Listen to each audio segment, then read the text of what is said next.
What's going on, everyone? Welcome back. Today, we're going to be talking the biggest early round risks for the 2021 fantasy football season.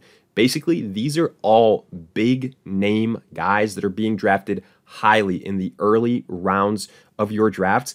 But in reality, they've got some inherent risk associated with them. So we're going to break that down. So make sure to tune in. And if you enjoy, hit that like button, subscribe. Let us hear it in the comment section. Do you agree, disagree? Who else would you put on this list? Along with any other questions you guys might have, we will make sure to answer them all. And lastly, check us out online at alldaypigskin.com. And while you're there, get yourself a copy of the 2021 ADP Fantasy Football Draft Guide.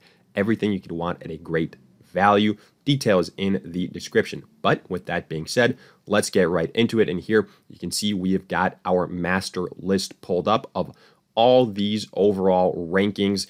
And again, this is PPR based, but it won't really matter too much, to be honest with you guys, because again, these are all big names that are being drafted in the early rounds. So whether it's standard or PPR formats, you should take notice of these names. And probably to nobody's surprise, we begin this list with Saquon Barkley, who I think has to be the poster child of one of the riskiest players, especially in the first round for the 2021 fantasy football season.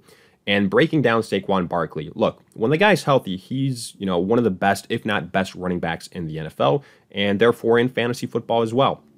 But obviously, he's coming off a major injury, an ACL that he suffered last season. And up until a few days ago, he was still on the PUP list.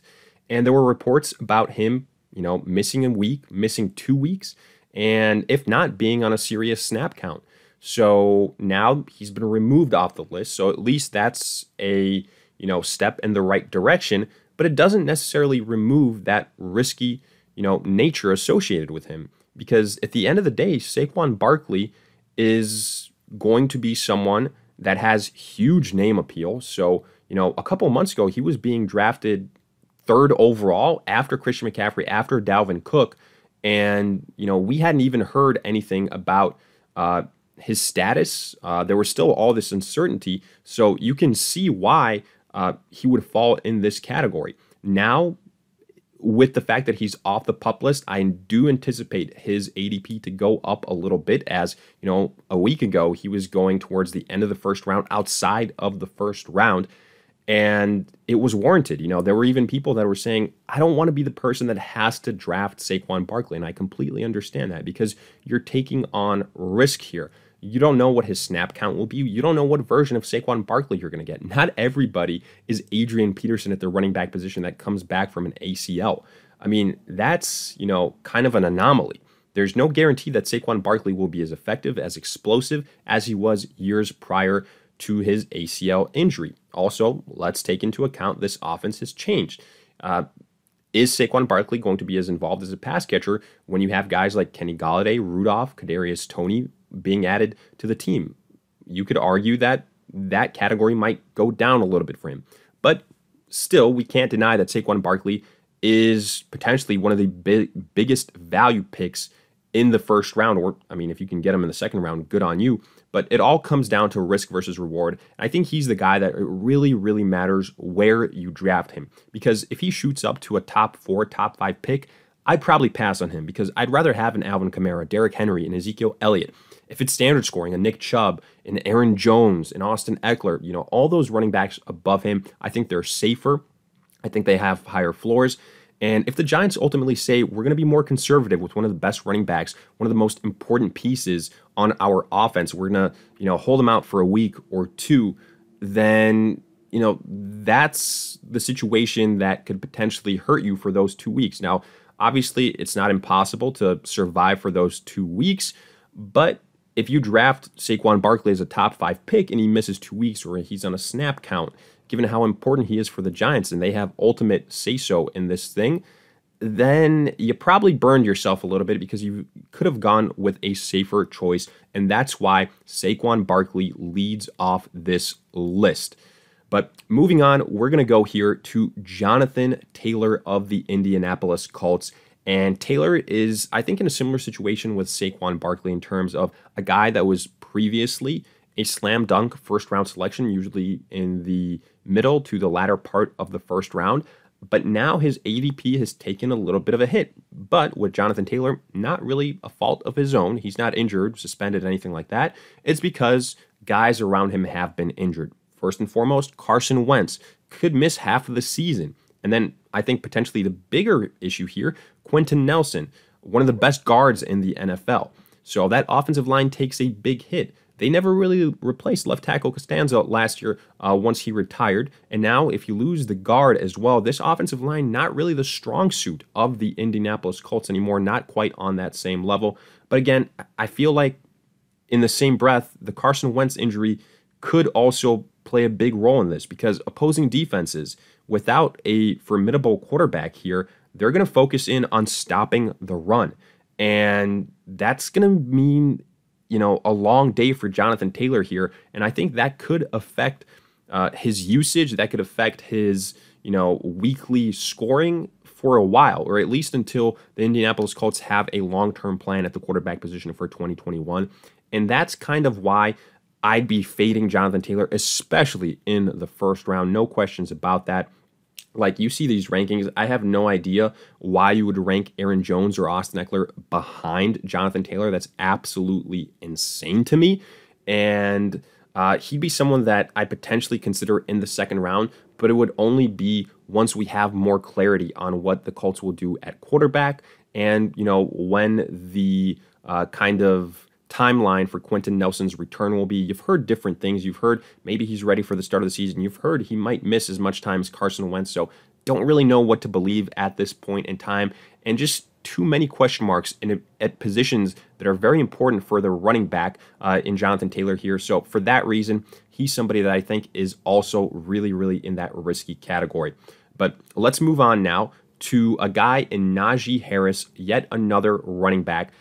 Being ranked in the top 15, which I think, again, that is very, very bold and precipitates a lot of risk. First and foremost, he's a rookie running back. Let's not forget that. We all want, our rookie running backs that we draft to be the next Saquon Barkley.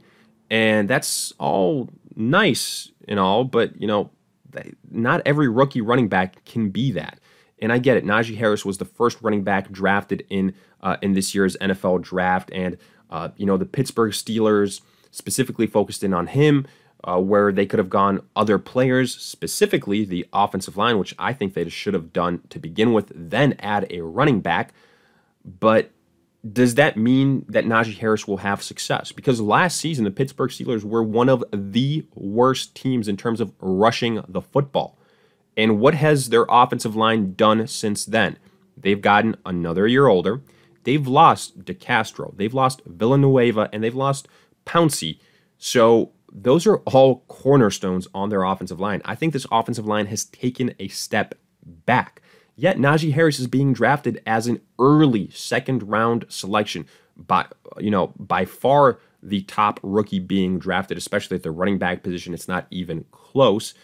And everybody is banking on volume. And again, I'm not saying that Najee Harris will bust here. The volume could save him. But let's not forget, volume isn't always 100% the savior we want it to be. You can look back a couple years ago, even last year. Joe Mixon, okay, he's going to get all this volume. Doesn't matter what the situation with the offensive line is. Not really. It was actually the exact opposite. The offensive line for the Cincinnati Bengals was awful. And Joe Mixon, outside of one game versus the Jacksonville Jaguars, who were one of the worst rush defenses in the NFL, he was atrocious. And that was while he was healthy. That was while Joe Burrow was healthy. So don't tell me that volume alone is going to save a running back. We saw it with Todd Gurley in one of his first, second or third season. The offensive line for the Rams, not all that great. The year prior, he comes off a pretty good season. Then the offensive line falls apart. He has a pretty disastrous showing. Then the LA Rams decide to invest in the offensive line, and he goes on that run of being the top running back in fantasy football for the next 2 years. So yeah, the offensive line makes a whole lot of difference here. And for that reason, I think Najee Harris, his draft stock is just right now a bit too high for my liking. So for that reason, I would look elsewhere. Guys like an Antonio Gibson, guys like a Chris Carson. So for that reason, I am passing on this Najee Harris. To me, way, way, way too risky. But again, let's move on to the fourth name on our list here in George Kittle. He is the tight end 3, but a lot of people are still drafting him as the second best tight end for fantasy football purposes. In my opinion, that shouldn't be the case. That should be Darren Waller, and it's not even close. And again, I'm not saying that George Kittle can't be great and that he still isn't great, but let's consider all the factors here because I'm not even sure he belongs in the tier 1 category of tight ends at this point in time. The reason that I say that is I think systematically in San Francisco, there's a lot of things that are working against him. First and foremost, there could be a quarterback change here, some quarterback instability, Jimmy Garoppolo, Trey Lance. You don't really know when that's going to happen. So that could, potentially adversely affect this entire offense. On top of that, the San Francisco 49ers are notoriously one of the most run-heavy teams in the NFL. So as a result, all those pass catchers on the team, including George Kittle, will kind of take a step back behind those running backs. So they won't necessarily get as much volume as a Darren Waller or a Travis Kelce, who are on pass-heavy offenses. And lastly, look, George Kittle for a long time has been the top receiving threat for the 49ers. But now, all of a sudden, you're starting to see some young guys on this team that the 49ers have seemingly hit on that they're not just going to go away from this offense. You've got, obviously, Deebo Samuel and Brendan Ayuk, who I'm referring to. And if we believe the hype with Deebo and with Ayuk, then George Kittle naturally has to kind of take a step back in terms of being the alpha pass catcher on this team. The volume, the receptions, the yards, the touchdowns probably all go down. But the last thing here that I do want to mention, you compare George Kittle to Travis Kelce, to Darren Waller, to, the next group of tight ends, TJ Hawkinson, potentially even Kyle Pitts. George Kittle has been one of the more injury-prone tight ends. But again, let's compare him to Waller and to Travis Kelce since he's still being drafted as a tier 1, the third overall tight end. Compared to Kelce and Waller, it ain't even close, folks. Kittle has been quite injury-prone, so there's injury risk here associated with him as well. To me, that just makes him too big of a question mark. If you're drafting him as the tight end number 2 at the end of the second round, even first pick in the third round, I'd much rather just go with Darren Waller or invest in another position and then go with that next group of tight ends. So George Kittle right now, I think at the tight end group is one of the biggest risks there. But finally, moving on to our last name here, we have got Josh Allen of the Buffalo Bills. And I know what you're going to say. Josh Allen is coming off the QB1 season in fantasy football last year. How in the hell can you have him as a risk this season? Well, things are a little bit different for the quarterback position because I say this every single year, yet every single year I see people draft quarterbacks in the second round. Hell, sometimes even in the first round. Unless it's a 2-quarterback league, you guys have no business, zero business, I want to say it again, drafting a quarterback that early. That is not how you set yourself up for success in fantasy football. In fact, it's one of the biggest mistakes you make in fantasy football. But on top of that, look, let's say we use Josh Allen as an example, or even Patrick Mahomes, somebody that you draft early on. What happens, every single season? Well, unless that quarterback is by far and away, and I mean by far and away, the top quarterback for that year, then was it really worth it? What you want to do at the quarterback position, and this is the way to do it, and you can look at years prior, how effective it's been, and it's happened 3 years straight, so it's not a fluke. Last season, if you drafted Josh Allen, you weren't drafting him as a top 5 quarterback. The guy was being drafted as a backup, as a potential flyer, and then he bursts onto the scene, breaks out. The year prior, Lamar Jackson, exact same situation. He finishes as the QB1. The year before that, it was Patrick Mahomes. Nobody was drafting Allen, Mahomes, or Jackson the year they broke out as top 5 quarterbacks. Hell, I'd even argue maybe even as top 10 quarterbacks. They were all being drafted as handcuffs, guys that could potentially, be that starting quarterback for your team if things worked out. Nobody saw the type of breakouts that they had coming. And then on top of that, you consider, okay, well, once those guys broke out, then we're going to draft them again as the QB1 because they're going to obviously duplicate that success. Guess what? Neither Patrick Mahomes, Lamar Jackson, and now potentially Josh Allen duplicated that QB1 finish the year afterwards.